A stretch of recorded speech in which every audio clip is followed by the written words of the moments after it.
Good morning students. हमारी पिछली class में हमने मानव पाचन तंत्र का चित्र बनाना सीखा था। आज इस क्लास के अंदर हम मानव पाचन तंत्र के कुछ मुख्य अंगों के बारे में पढ़ेंगे। आपके सामने अभी मानव पाचन तंत्र का चित्र है। आप देख सकते हो इसमें मुख गुहा से ये शुरू होकर गुदा द्वार तक जा रही है। अगर हम मानव पाचन तंत्र के मुख्य अंगों की बात करें तो मुख, ग्रसनी, ग्रासनली, आमाशय, छोटी आंत, बड़ी आंत, मलद्वार इसके मुख्य अंग हैं। लार ग्रंथि, यकृत ग्रंथि, अग्नाशय इसकी मुख्य ग्रंथियां हैं। हम इस चैप्टर का पहला भाग शुरू करते हैं मुख से। आहारनाल का अग्रभाग मुख से प्रारंभ होकर मुख गुहा में खुलता है। यह एक कटोरे नुमा अंग है। इसके ऊपर कठोर व नीचे कोमल तालु पाए जाते हैं। मुख गुहा में ही चारों ओर गति कर सकने वाली पेशी निर्मित जीवा पाई जाती है, यानी जीभ पाई जाती है जो मुख गुहा में चारों तरफ गति कर सकती है।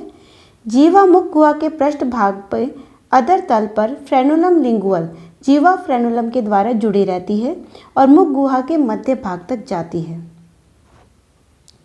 यहाँ पर आपके सामने एक मुख गुहा का चित्र दिखाया गया है। मुख गुहा के चित्र में आप देख सकते हो दो होठ दिखाए गए हैं जो मुख की सुरक्षा देते हैं। ठोस तालु ऊपर की तरफ, नरम तालु नीचे की तरफ और जीभ दिखाई गई है। दांत और मसूड़े दिखाए गए हैं और निचली ओष्ठ व निचला होठ दिखाया गया, ओष्ठ दिखाया गया है।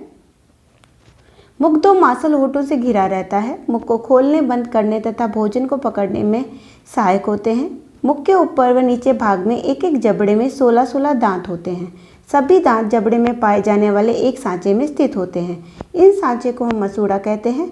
मसूड़े और दांतों की स्थिति को गर्त दंती कहा जाता है। गर्त दंती का मतलब होता है ऐसे दांत जो गर्त में किसी गुहा के अंदर स्थित होते हैं, गर्त दंती कहलाते हैं। मानव द्विबार दंती है क्योंकि इसके जीवन काल में दो प्रकार के दांत आते हैं। अस्थायी दूध के दांत जो कि 20 होते हैं, स्थायी 32 जो कि 6 वर्ष की उम्र के साथ शुरू हो जाते हैं और 25 वर्ष तक पूरे आ जाते हैं। आपके सामने एक चित्र दिखाया गया है। इस चित्र में 4 प्रकार के दांत दिखाए गए हैं। मनुष्य एक विषम दंती प्राणी है क्योंकि मनुष्य में 4 प्रकार के दांत आते हैं। कृतनक, रदनक, अग्रचवर्णक, चवर्णक। ये 4 प्रकार के दांत मनुष्य में पाए जाते हैं। इनका अलग अलग कार्य है।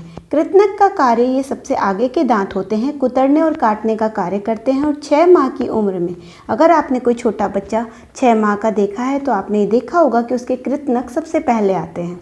रदनक, ये दांत भोजन को चीरने फाड़ने का कार्य करते हैं। ये 16 से 20 साल की उम्र में निकलते हैं।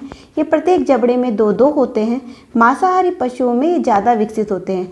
आपने रदनक दांत शेर और चीते में बहुत ज़्यादा विकसित देखे होंगे क्योंकि वो मांस खाते हैं और चीरने फाड़ने का कार्य करते हैं।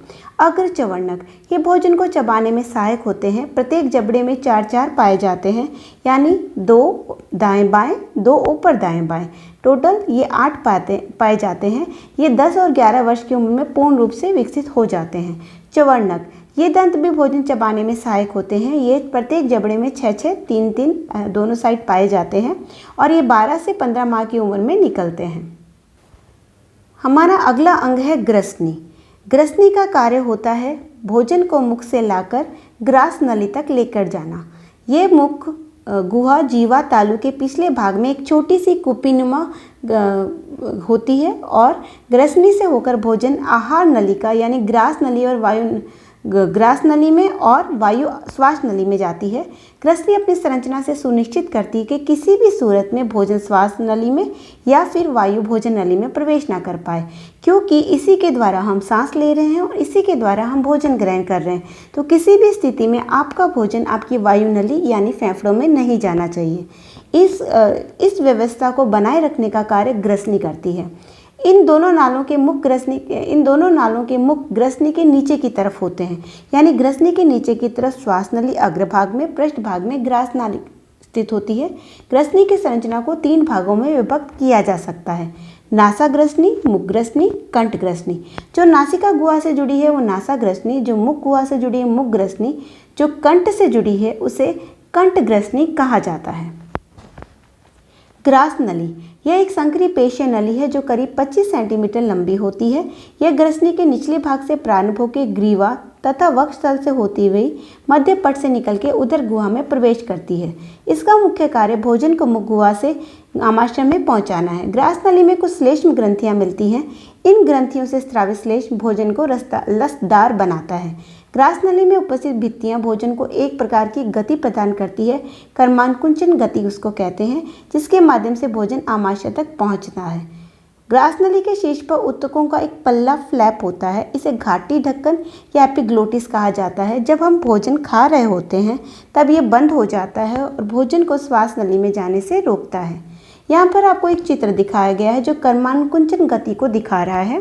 ग्रास नली से भोजन पेशियों की गति द्वारा नीचे पहुँचेगा।